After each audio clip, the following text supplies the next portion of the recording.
Hej, jeg vil lige vise jer, hvordan man laver timerfunktionen, og hvordan man sætter den til på vores Thomsons fakler. Thomsons faklerne er jo en helt almindelig elektronisk fakkel, som oplades med USB.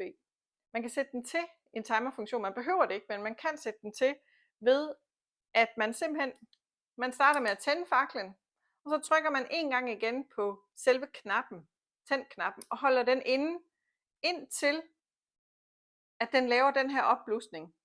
Så slipper man igen. Nu er faklen sat til med timerfunktion og går ud af sig selv efter 6 timer. Så hvis man sætter den til om aftenen, behøver man ikke gå ud og slukke den, inden man skal i seng.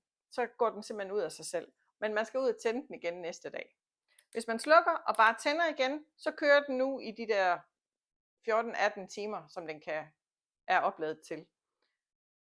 Men når man tænder timeren igen, tænder faklen, holder knappen inde, til den opblusser, og nu er timeren sat til. God fornøjelse med jeres fakler.